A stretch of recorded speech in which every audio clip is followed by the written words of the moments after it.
Welcome back to another day of Vlogmas. Grab a little drink, make yourself a matcha or something, and sit back and relax because we're gonna do something a little bit different. And I want to, instead of doing a vlog today, wanted to just do a little story time. So cheers.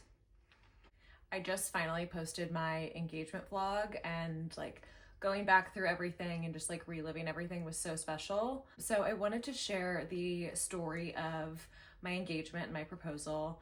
Of course, every girl thinks that their proposal was the most perfect, the most special, all the things. But I wanted to share my story just because I think Jake did such an amazing job of making my proposal such a surprise. I genuinely was so shocked, and I feel like not a ton of people can pull that off these days. So I just want to share and start from the beginning to explain how he truly caught me so off guard. I was not prepared for it at all. So let's rewind, start from the beginning. I will preface this by saying Jake and I have been together for over 5 years.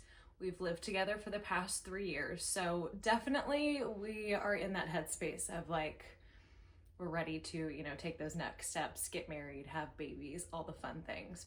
Anyway, so obviously we do have conversations about when are we gonna get engaged? When are we gonna get married? When are we gonna do all these things? And I've always known Jake always really wanted to make the proposal. He wanted it to be a surprise. He wanted all of it to be a surprise, which I do feel is kind of different. I feel a lot of people, especially recently, a lot of girls will go with, well, I shouldn't say recently because my mom corrected me and said that actually a lot of people, even her age too, would go ring shopping with their partner. So, okay, not totally uncommon that a lot of people do enjoy going ring shopping, being a part of that process. Because yeah, you want to make sure that your future wife-to-be is going to absolutely love the ring that she's going to wear on her finger for the rest of her life. But any time that Jake and I would talk about it, he always said that he, just very much wanted it to be a surprise. So rewind, maybe it was around my birthday of this year. So in May of this year, we were kind of talking about it, and he was like, why don't you just send me a couple things that you like, just so I have an idea, and I'll save them in my pocket for a rainy day. But just send me an idea of kind of what you like. I was like, okay. Of course, like every girl, I have my own Pinterest board with, the rings that I like and whatever. And I had it kind of narrowed down to 2 different shapes. I either liked the marquee, which I ended up getting, or I also really liked an oval. I kind of liked the different unique settings and all of that. So sent him a couple screenshots of things that I liked, but knew that I could kind of forget about it. I also specifically did pick out 2 different stones. That way it would even be a little bit more so of a surprise. I wasn't super narrow-minded in what I wanted, because I did want him to be able to have fun with the process and enjoy, and I wanted it to feel like it was something he was picking out for me too, not just this is what I want, here, go get it kind of thing. So he had a couple different stone options, and then obviously he could play around with the setting and do whatever he wanted really with that. I really didn't care as much about that. I wanted him to also enjoy it and love what he was giving me. So anyway, that was way back in May. Fast forward to October, we are going to Jackson Hole, Wyoming. We're going on this trip. And I did have people asking me, literally my boss in my one-on-one before I left, she was like, do you think that this is it? Do you think he's gonna propose on the trip? And I said, oh my God, no, absolutely not. I planned the whole thing. I planned the entire trip. I did all of it. Because that's just our roles in the relationship. I'm way more of the planner. He doesn't really care so much. So I'll pick out what we want to do, what I want to do, and he's just along for the ride. But she mentioned that, several people mentioned it, but I was like, no, there's no way. He doesn't even know what we're doing or where we're going. I was like, there's just no way. He has no, he doesn't even know what we're doing. He didn't plan any of it. I planned all of it. There's just no way. But yeah, boy, was I wrong about that one. So turns out, obviously, he did have the ring with him. He had called to ask my parents for permission like the week before, once he had the ring in his hand. And he actually didn't even start the ring buying process until like a couple of weeks before. So he did that pretty quick. I know some people, like, Jake's just the kind of person, I think we both are, we're like, I don't know how I'm gonna hide like a wedding dress from him because I want to show him everything, and I feel like he does the same with me. He was like, if I had the ring and like just had it just like sitting in my back pocket, it would be like burning a hole in my pocket. I would just want to like show it to you and give it to you. So he actually did that pretty quickly within like the couple of weeks leading up to the trip. But anyway, so we get to Jackson Hole. He didn't have a plan. He didn't have a plan. So as I'm saying, like, yeah, no, there's no way, because he didn't plan any of the trip. Well, he didn't really necessarily have a plan for the proposal either. He just knew, like, well, we're gonna be, you know, out in the mountains, like everything's gonna be gorgeous. I'll figure it out. The time will come and it'll be fine. I'm not gonna stress about it. So yeah, he did just that, and he brought the ring with him on almost like every single thing that we did. He brought the ring. The very first night at dinner, he had the ring in his pocket. Like, he was just waiting for the exact right moment. I think that's why it worked out so perfectly. So first night at dinner, he's got the ring in his pocket. But again, we're just waiting for the right moment. So first day we get there, we went and we did dinner, no big deal, just had kind of like a fun night out. And then the next day we were doing horseback riding. That was the one excursion he didn't bring it on. Because what's he gonna do? Like, get off the horse and get down on one knee and get trampled by a horse? Probably not. So that was the one activity he didn't bring it on.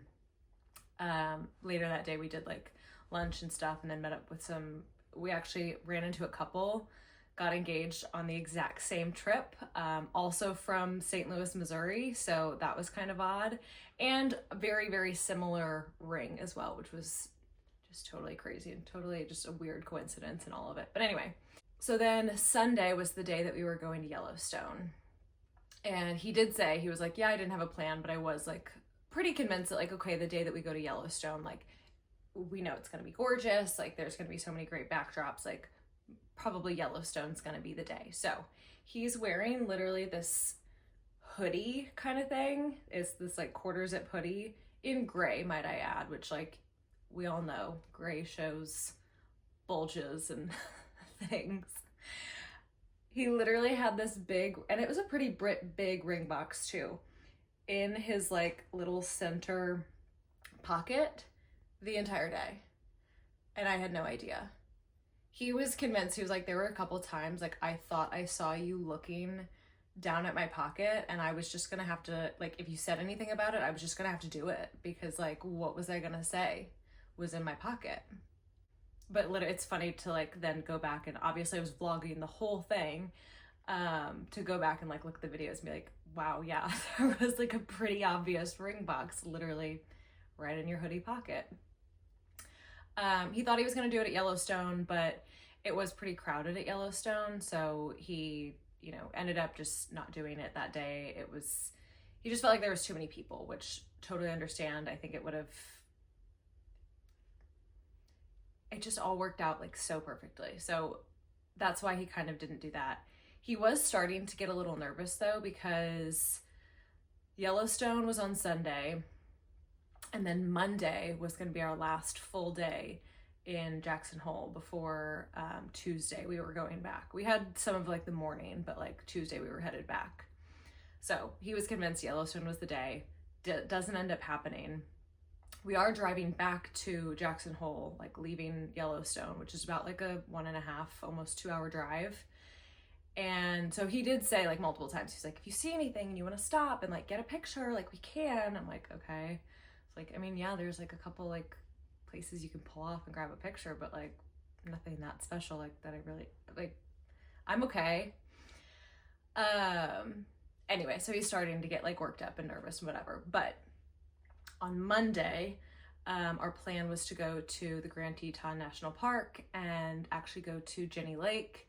And I found this really cool trail that like walks you up to Hidden Falls. It's stunning, gorgeous. And then like that was gonna be our big, you know, excursion for the day, was doing that. Oh, and our friends that also had gotten engaged, they went to Jenny Lake literally the day before when we were at Yellowstone. So meanwhile, our friends are like literally sending him pictures of like, here's a cool place, you could do it here, and like dropping him pins and saying this and that, and like trying to help as much as they can, just being like, the poor guy, he thought he was going to maybe do it at Yellowstone, that got nixed, and now we've got to figure something out. Like, they're going to Jenny Lake, so they were trying to be so helpful. They were seriously amazing. Anyway, it's Monday. We're going to Jenny Lake. We like went and grabbed breakfast that morning. It was lovely. It was wonderful. We stopped and saw some moose on the side of the road on the way up there. But anyway, so we're driving up to Jenny Lake, and the place that I had us going to actually was a little bit more secluded. So it was actually like past where you would drive into the visitor center. Meanwhile, he's like, oh wait, I think we go here. And I was like, oh no, keep driving. The place I want to go to is up here. He's like, shoot, okay. So again, I'm like totally throwing him off. And anyway, so we go up past it and, you know, get to this little, the Hidden Falls trailhead. So it was a 2.2 mile hike up to Hidden Falls and then 2.2 miles back. And we get to this parking lot. There's like no one there, which there was a couple people. So it like makes you feel okay. But like there was no one there. Oh, and might I add, it was snowing on this day. So it was gorgeous. So we're surrounded by like Jenny Lake. The Tetons are like covered in snow. Like it was so beautiful. Anyway, so we're, you know, going up on this hike. We saw next to no one like going up on this hike. And I'm just like forever grateful. ChatGPT, I think, was the one that found this hike for me. So thank you, ChatGPT. But I'm like, if we would have gone, you know, the normal way, like to the visitor center, I wonder how much more like packed and crowded it would have been, because seriously, where we went and hiked up to, there was not a soul there. We hike up there and, you know, and he is like scouting out spots kind of the whole time, just being like, I know we're walking up to Hidden Falls, but what if it's like not that, you know, monumental, that like maybe it's not the spot. So he's, you know, trying to be like thinking of these things as we're going up there. And then we get up there and literally I'm vlogging the entire time. I have a video, and I'm so grateful that I know next to no one like watches my videos. So like I'm aware of that, but I'm glad, if nothing else, that like I'm still taking the time to like capture these videos, because I seriously have a video of like moments before he got down on one knee, just because I was like trying to vlog and whatever, and he's like setting up the camera and I'm thinking nothing of it. Anyway, so like I said, he's over there setting up the camera, which we were doing the entire time. Like it was obviously a trip, just the two of us. I didn't bring any tripods or anything, which maybe I should have, but anytime we wanted a picture of just the two of us and there's no one around, we would just find a place where we could like set one of our phones up, and we would, you know, put it on video, press record, and then stop and like take a screenshot of it afterwards. And like, okay, there's our photo of the two of us. So he's down in the snow, he's getting the phone set up and pressing record and whatever. And like I said, I'm over here vlogging all of it. I think that's one thing that's obviously important to a lot of people, like when they're getting proposed to. And like, even it was, you know, important for me too. Like having the pictures and the videos and like wanting to, you know, capture the moment. So it was just so perfect that, you know, he was doing that. And I was thinking nothing of it, because we had been doing this the entire time. We were, you know, setting up the phone and grabbing the videos and whatever. And like, that's just what we were doing. So it just worked out so perfectly. And anyway, so we get set up, we're sitting, you know, right in front of Hidden Falls. It's, like I said, just gorgeous. And we sit there and, you know, we grab our little picture, and then he looks at me and he's like, well, should we do something fun? I'm like what? He goes, I have an idea. I'm like, what? And that's when he pulls it out of his pocket and he gets down on one knee. And it was, I was, even then, like the wheels were not spinning. Like I was not like, a fun picture. Like, what do you want to do? You want me to get on your back? Or like, that's where my mind was going. It was not like, it was so perfect. He completely caught me off guard. My nails were just atrocious, mind you. That's how you could tell I was like just beyond caught off guard. But anyway, it was just so perfect, and I'm so happy that we like were able to capture the moment, but it was still literally just us two. There actually was a couple that came hiking up to Hidden Falls, like maybe we probably had the place to ourselves for like 10 minutes before another couple kind of came up behind us, and they actually like grabbed another picture for us. But it was everything. I'm just so obsessed with like how we did it all, and like I'm just so glad that